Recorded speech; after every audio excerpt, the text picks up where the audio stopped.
Salam sejahtera bagi kita semuanya. Saudara-saudara yang dikasihi oleh Tuhan Yesus Kristus, angka perceraian di pengadilan di Indonesia beberapa tahun ini dikatakan terus meningkat. Anda tahu jawaban apa yang paling sering muncul kalau mereka ditanya kenapa mereka memilih memutuskan untuk bercerai? Baik pria maupun wanita menjawab hal yang sama, tidak bahagia. Maka pertanyaan penting bagi kita, apa rupanya yang membuat seseorang itu dikatakan bahagia? Apa yang membuat Anda bahagia? Untuk menjawabnya, kita perlu bertanya, apa itu kebahagiaan? Apakah bahagia artinya gembira? Apakah bahagia artinya tertawa? Seorang pengkhotbah terkenal pernah berkata, kebahagiaan sejati tidak bergantung pada apa yang terjadi pada kita, tetapi tergantung pada hubungan kita dengan Allah. Maka apa yang disampaikan Yesus dalam khotbah di bukit di Matius 5 menjadi masuk akal. Selama kita terhubung dengan Allah, maka kita bahagia. Itulah kebahagiaan. Kebahagiaan adalah keadaan bersama Allah. Tapi bisa saja kita bertanya, kenapa bersama Allah disebut bahagia? Sebenarnya pertanyaan ini aneh jika ada orang Kristen yang mempertanyakannya. Tapi kita jawab saja. Jawabannya sederhana. Ada sebuah lagu di gedung jemaat yang nadanya kira-kira seperti ini.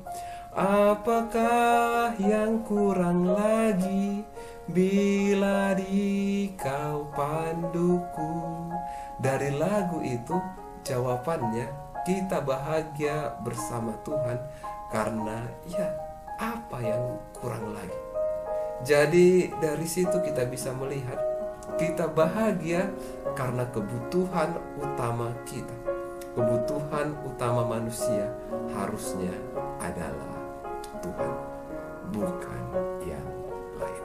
Sehingga apa yang dikatakan di Lukas 11 ayat 28, yang berbahagia adalah mereka yang mendengar dan memelihara firman Tuhan. Jika dunia berkata bahagia itu kalau situasi baik, Tuhan berkata bahagia itu kalau relasi kita dengan Dia baik. Bagaimana supaya kita bahagia? Ya itu tadi, lakukanlah firman Tuhan.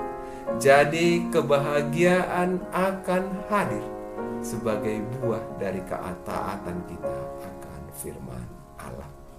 Tentu kita harus mengingat, ketaatan bukan sebuah proses pengekangan, melainkan pagar pelindung bagi kita. Sama kalau kita melihat kereta api paling bebas saat berada di atas relnya. Dari situ kita bisa melihat manusia paling bahagia saat berada dalam kehendak penciptanya. Maka kalau ingin bahagia, merasakan kebahagiaan, Matius 5 memberi cara, yaitu praktekkanlah firman Tuhan dalam kehidupan kita. Jadilah pribadi yang murah hati. Saya pernah punya uang hanya bila ada yang memanggil berkhotbah. Bisa bayangkan, orang memanggil berkhotbah ya paling 1 kali 1 minggu. Itu pun belum tentu dalam 1 bulan. Dalam artian saya tidak punya uang. Hidup ya sulit. Bahkan saya harus naik ojek untuk sampai ke gereja yang memanggil tadi. Di mana letak kebahagiaannya? Walaupun uang sulit datang, dan kalaupun datang tidak banyak, tetapi saya selalu berusaha untuk memberi tips ke bapak ojeknya. Hidup sulit. Mungkin kalau orang di rumah tahu, bisa beragam tanggapan mereka. Tapi efeknya ada perasaan damai karena bisa berbagi.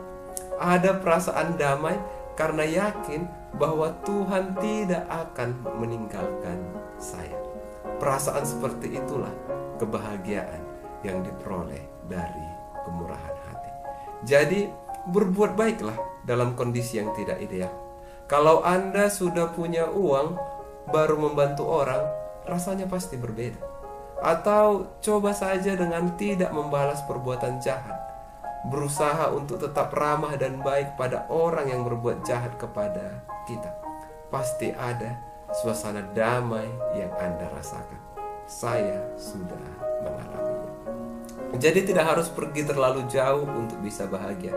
Tidak harus memperoleh sangat banyak untuk bisa bahagia. Justru ketika kita mengurangi yang ada dan berbagi kepada orang lain, di sanalah kebahagiaan muncul. Tidak percaya? Buktikan saja. Lakukan kebaikan.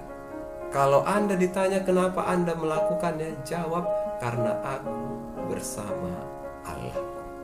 Contohnya, tidak harus beri saya uang. Bisa saja dengan mensubscribe, melike, dan mengkomen di video ini. Jika Anda merasa seharusnya Anda tidak melakukannya, tapi karena Allah Anda jadi melakukannya, maka saya yakin kebahagiaan akan mengalir dalam diri Anda. Selamat melakukannya. Selamat berbahagia. Tuhan Yesus memberkati. Amin.